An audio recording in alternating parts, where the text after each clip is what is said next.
vous souhaitons un bon moment d'écoute et je ne vous prendrai pas beaucoup de temps. Alors, le président Félix Tshisekedi a aujourd'hui mis en doute les intellectuels rwandais, les stratèges rwandais, l'élite rwandaise est dépassée parce que la situation va très mal.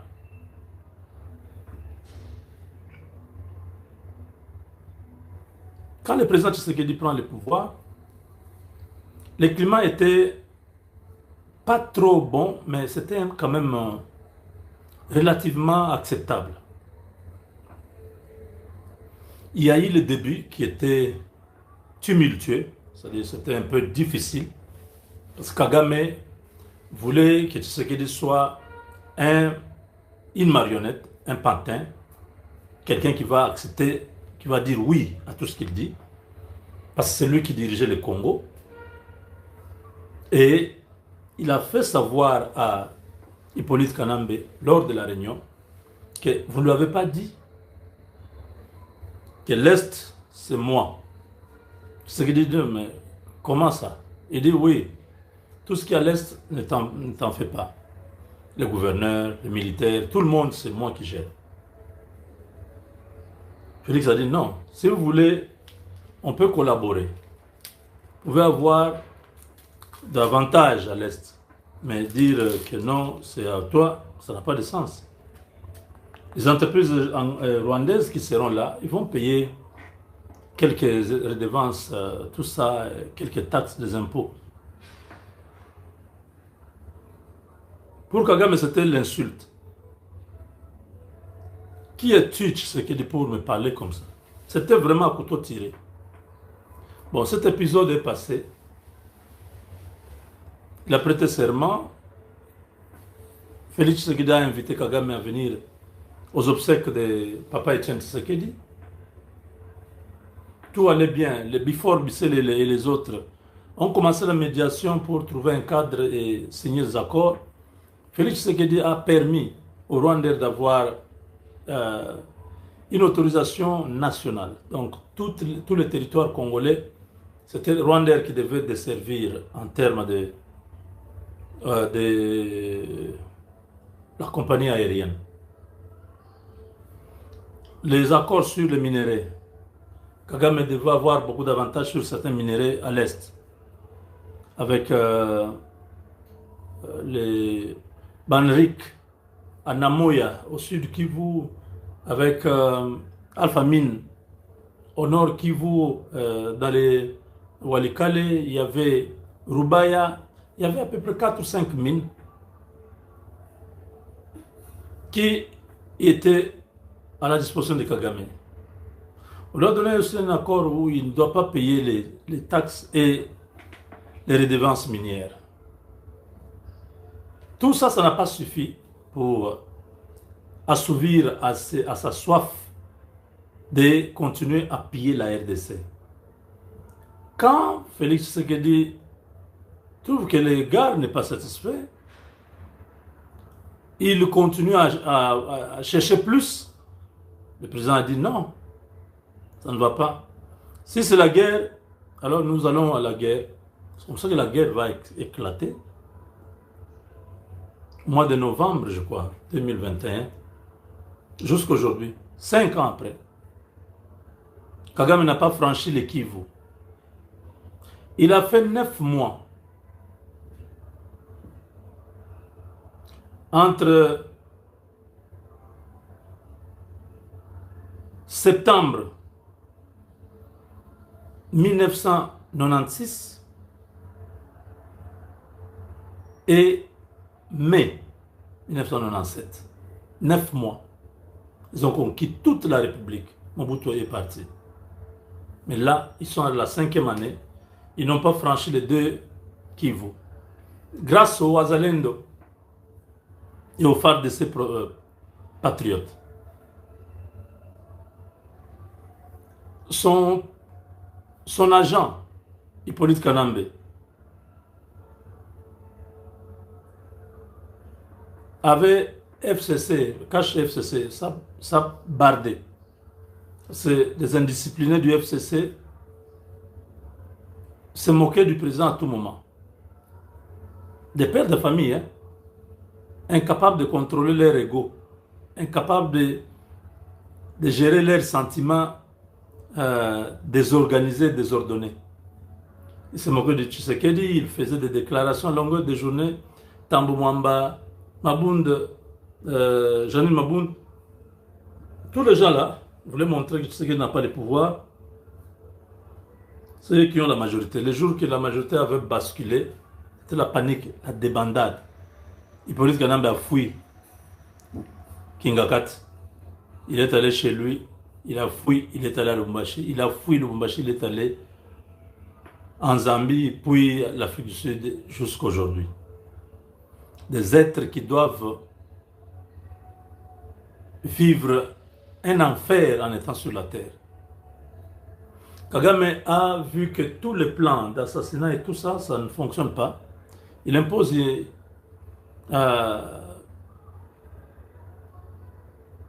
une guerre inutile. Et voilà, il prend la diplomatie et place la barre très haute en parlant du narratif congolais. Que Kagame ne continue pas à mentir, à se victimiser, mais que le monde sache que le génocide, c'est au Congo. J'ai vu des petits individus sur un plateau de télévision au Rwanda en train de critiquer notre génocide. Je dis, mais si ça ne vous dérange pas, pourquoi vous en parlez? Si c'est rien, si ça ne signifie rien, pourquoi vous en parlez? Pourquoi vous êtes agité? Vous avez bien compris que Génocos fait ombrage maintenant à votre histoire de génocide rwandais, non? De plus en plus, la table se vide.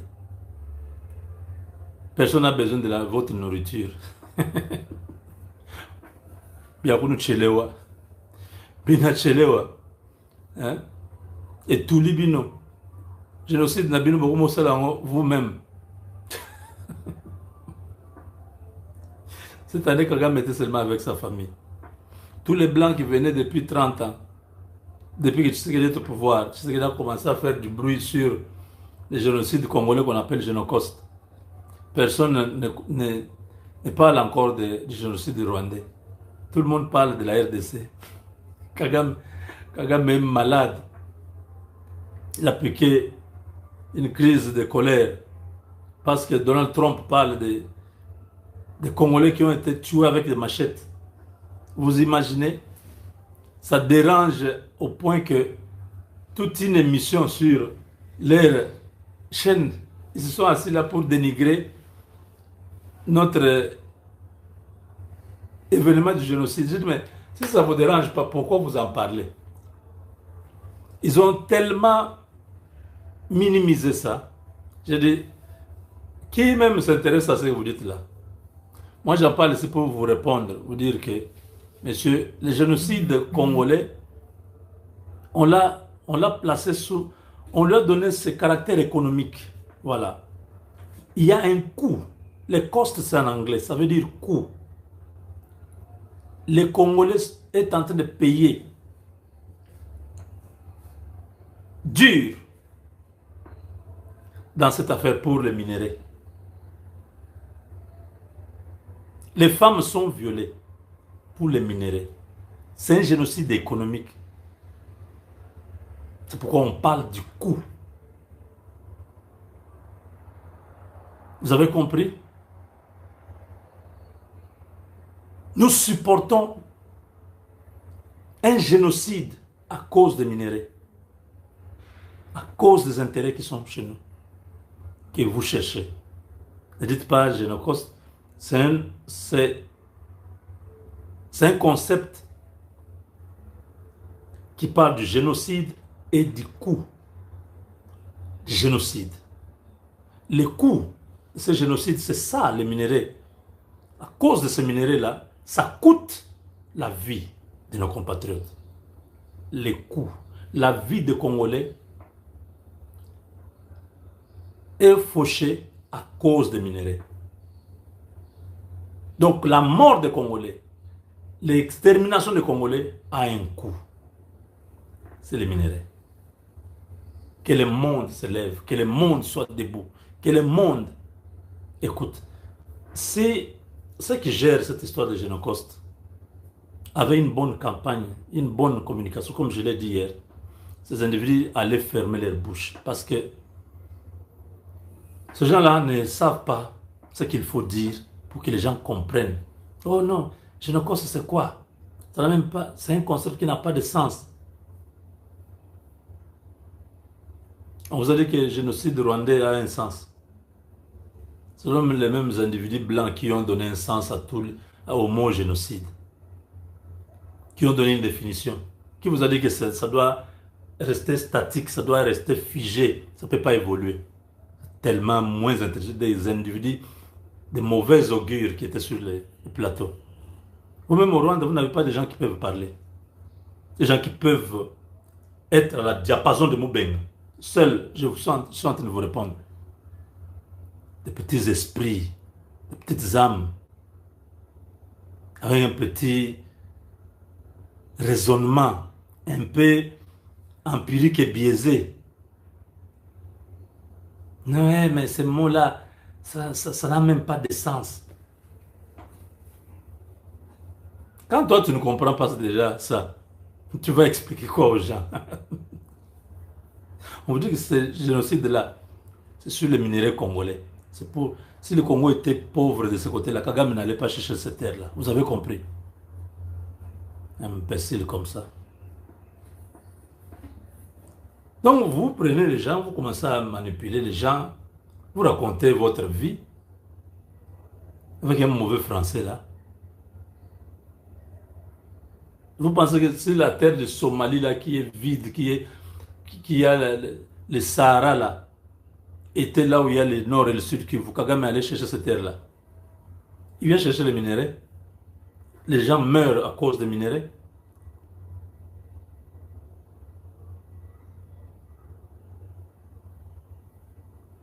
Tu as compris, monsieur ou madame? N'importe quoi.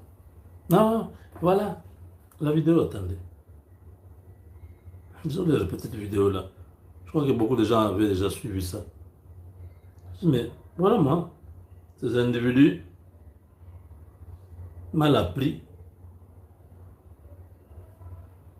mal éduqués, ils viennent aussi pour se moquer des Congolais. Vous avez fait la diplomatie, ça n'a pas fonctionné. Vous comprenez que celui qui la pesanteur, c'est Tshisekedi. Avec son histoire-là de Génocoste, maintenant on ne parle plus de nous. C'est ça le problème. Ça vous fait mal. Hein? On vous a eu, non? Kagame est fini, il ne sait plus quoi faire. Toutes les stratégies de Kagame ne fonctionnent pas. Sa colère, il envoie des gens venir dénigrer notre Génocoste. Le Génocoste congolais, c'est un génocide lié aux ressources économiques. Les gens meurent à l'Est à cause de nos minéraux. Les morts congolais, il y a un coût. C'est les minéraux.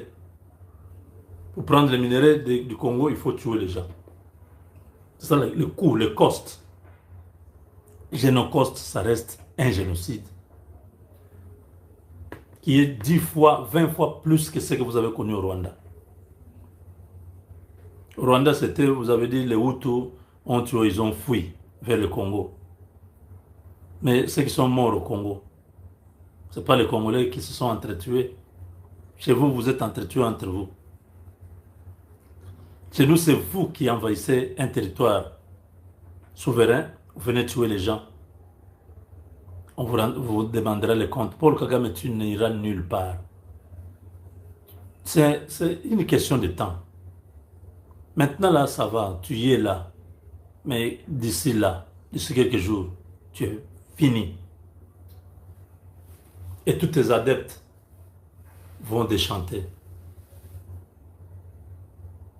Si vous croyez que le sang des innocents congolais ne crie pas, je vous informe que le sang d'Abel a crié devant le trône de grâce. Et l'Éternel n'a pas agi dans sa grâce, dans sa colère, qu'il a maudit Caïn.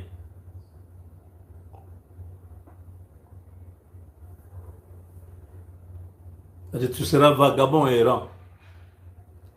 Pour vous tous, sachez-le que vous serez vagabond et errant.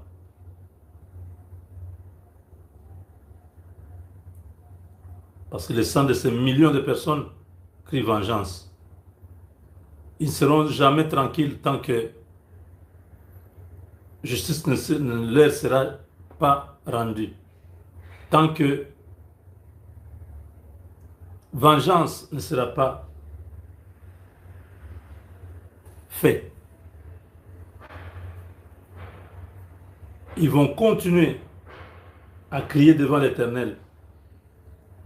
Ils diront toujours: jusqu'à quand, Seigneur, ne nous vengera-t-il pas? Jusqu'à quand?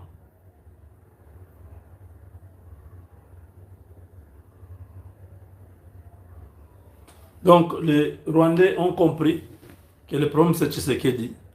Sa stratégie a mis les compteurs à zéro au Rwanda. Ils ne savent plus rien faire. Ils repartent de là où ils ont commencé. Pas de finances, pas d'économie, pas d'entreprise. L'argent se fait rare à Kigali. Beaucoup de Kivusiens qui sont dans les réseaux de Kagame prennent les minerais à l'est. Ils prenaient toujours. Ils prenaient le coltan, tout ça, l'or. Ils allaient vendre à Kigali. Parce qu'ils étaient avec Paul Kagame, ils étaient sécurisés. Mais ces derniers temps, ils partent avec la marchandise au Rwanda. On leur dit: il faut patienter. Les acheteurs ne sont pas encore là. Une semaine, 2 semaines. Ces gens-là disent: mais nous, on ne vit pas ici. On vient pour 2-3 jours. On vend notre marchandise, on rentre au Kivu. Maintenant, ça devient, on fait 2 semaines, 1 mois. Quand on m'a dit ça, j'ai dit: ça y est. Les gens qui ne comprennent pas ce que nous faisons comme travail de vous informer, ils vont continuer à rêver. Nous sommes informés que le Rwanda est sous embargo économique. On en parlera. Toi, quand vous êtes allé au Rwanda vendre comme d'habitude. Pensez que ça va se faire comme d'habitude. Mais vous vous êtes rendu compte qu'on n'achète plus.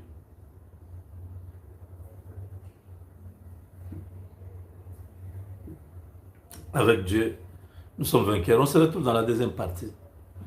Vous allez apprendre beaucoup. Hein? Comme ça, vous allez rester. Vous n'allez plus encore traverser la frontière.